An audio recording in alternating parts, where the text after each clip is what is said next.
Dear Anthony, I'm going to have a little chat with you about what I call the new reality. And this is for everybody. I mean, really everybody who considers doing music full-time as a profession. I had a chat today with a really great, super talented songwriter, amazing singer, great guitar player named Shane Pisecki. He and I, he's from Ohio, but he lived in Nashville for a while. And he and I worked on a project together. More importantly, we became friends about 10 years ago. And he was just doing some checking in. And I had this chat that I'm about to have with you, with him. And he gets it. He totally gets it. He was asking me, like, what should I do with my next move? And in Nashville, it's really easy, at least it used to be, to get really caught up in the big production, listening to what everybody has to say, excuse me, and everybody has a lot to say here. Those people don't have jobs anymore. That's part of the new reality. So, he was like, well, you got to spend money, you got to make the big production, videos, fancy schmancy. Yeah, not anymore. No. So what I told him was, and the reason this all came up to make this video was not just the conversation with Shane. I have a friend of mine who was a big artist in the 90s, and this situation came up this week with him as well. He just has never adapted to that it's not the 90s anymore, and people aren't falling all over themselves to work with you, to do things for you. So this is what I told Shane. Make a record, but first, take the next year and a half to write the best songs you possibly can, including what you've already got new that hasn't been recorded yet. Play them out for an audience. Like, he does bar gigs in Ohio, where he moved back to. He's got a family. It's great. He's got a kid. He does bar gigs. That's how he makes his money. And bar gigs can pay pretty well, or well enough to survive. And even in time of COVID, they're doing safe distancing and taking precautions so he can play these bar gigs. And everybody's happy and healthy, and he makes some money. So I told him, take the songs you already have, take the next year and a half to write as many as you can. Play them out. When you play them out, you're going to find that the audience responds curiously sometimes. Now, most of the time, they'll respond to the most poppiest and obvious songs, but you'll be surprised sometimes when they really get some dark, deep song material that you've come up with, and they really surprise you, and that's what they respond to. I've had it happen to me. Yes, they respond to the big, easy, catchy, hooky, happy, peppy tempo songs, but they'll shock you a lot of the time with the certain stuff they get. And that's important, what an audience responds to. So I told them, that's phase one, to take that into consideration. Phase two is there's always going to be songs that are deeply, intensely personal, and songs that really mean something to you. They might not ever be hits. They might not mean anything to anybody else, but no matter how many times you play them, you not only enjoy them and get really into it, but they make you personally as the writer feel something, and they're special to you. So that's phase two. Never discount those. It's very important because it'll always come across on a record or a performance if you feel that way. And number three, Find somebody who is completely detached from the situation, somebody who's not part of your career, does not have any stake in it, does not even like the most objective person you can find. I was telling Shane, I used to have this guy who I effing hated. Like, I really disliked this person.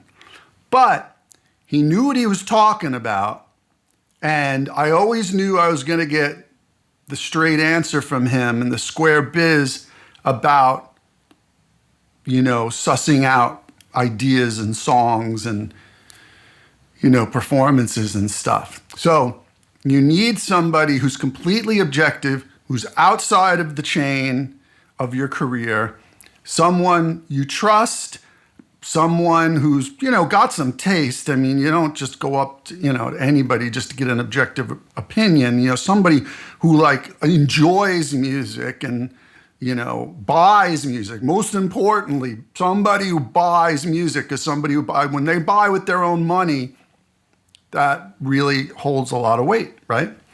So find that person and take their advice or feedback and put that into the pot.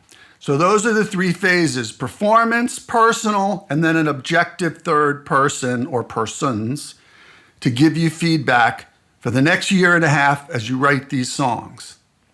And then you cull a collection that also needs to say something, right? It's an album. Like, not everybody's Billie Eilish or Taylor Swift or whoever the hell else is popular right now.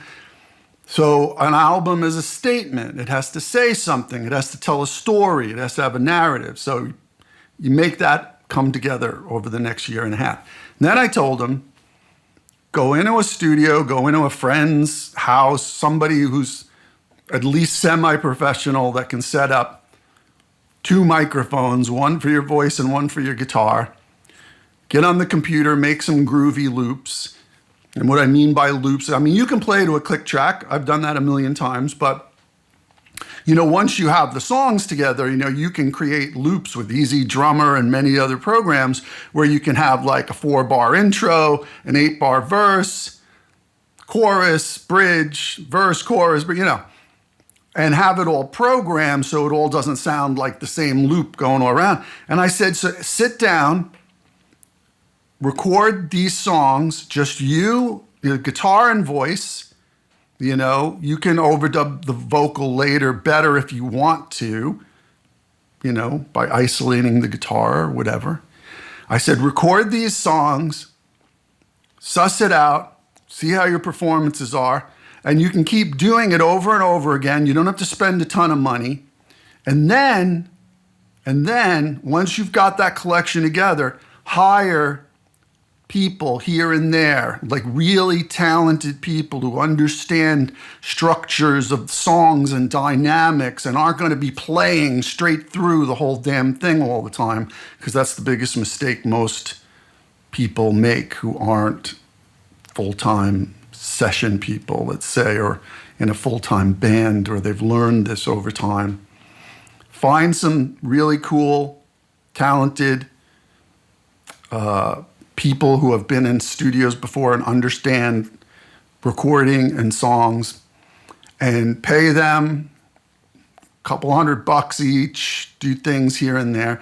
And you just build a textural statement around your voice and your instrument. Just get your songs across, just to create some dynamic, some, kind of push and pull, but don't get in the way of the songs. And you can have the loops in there, whatever. And then you spend the rest of the time mixing, getting it done. And I told him that so that's, one part of it. But then the new reality is there aren't those people throwing money at you and doing the promotion for you, and another person does radio for you, and another person does press, and another person does social media, like the big stars have. That's the big jump for you. That's the big part of the new reality, is that's on you, right? So once you get that record together, you should then chill, take 6 months at least to do research and plan. That's where the plan comes in. The record's not the plan. That's the easy part. Take 6 months, put together press lists of people who actually would be into this material and receive it well and be open to hearing it. Pick social media outlets, not everything, just, very narrowly targeted, right? And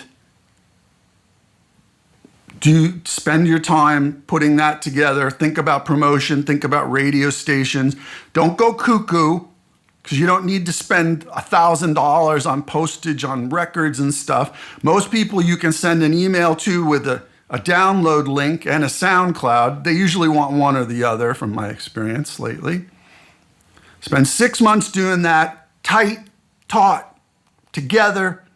Have a nice, short, friendly message. You don't have to write big, long crap because they're not going to read it. Something that where your personality comes across and they're going to want to read it or hear more, right?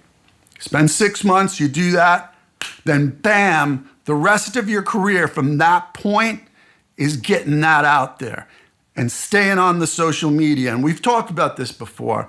Staying on the social media, getting on the promotion, calling the radio station, seeing if they've received it. Oh, have you played it? Oh man, thank you so much. And sending personal notes, literally cards, notes, mailing it to them, sending thank yous via email, recording station IDs for them, or just saying, hey, I'm so-and-so, and this is my new song. Thanks for listening on blah, blah, blah, blah, blah radio, right?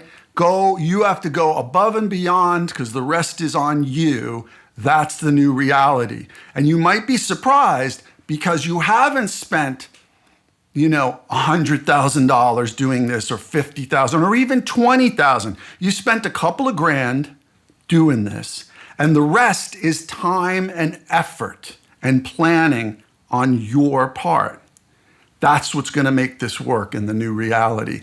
And you build on that, and you stay in touch with these people, and you stay in touch, you follow up, and you thank them profusely, and you've got to be genuine about it, but that's the new reality. And, maybe you only make back half the money of that record, or maybe you break even. That's actually not that unreasonable if you work hard enough after you put in the effort of planning. You dig? That's the new reality. All those people that wanted you to buy girls' jeans to make your ass look good, and what shirt you wore, and posing, and getting photographers in, those people don't have jobs anymore. Trust me on this. The lucky ones are teaching, and they're teaching people the same crap that they got fired for. It doesn't exist. That's not the business. The business is you. You're the business. So give them the business. You dig? The other thing you can do, I told this to Shane today, is you can make videos, because singles I don't think matter that much, but you can make videos in advance, super cheap. I've got a program, I think it cost me like $70, because I'm on a PC, so I use Pinnacle. I can take the master audio, bring it into this program, and then I just shoot, video all the time now, right? Besides this, nature stuff, traveling, whatever. And, you can make a story out of stuff. And if you think about it ahead of time, you can have a story in mind that you go out and capture on your own phone or camera. And you put it together. It doesn't have to be super fancy. In fact, the more personal and engaging it is towards you and your music, the better. Nobody knows that better than you. You can make a video for nothing. Don't spend the money, right? I would agree that putting out some sort of video beforehand is also helpful before the album drops for at least one song. Okay? That's the new reality. You're in charge. Go get them. All right? All right. Peace.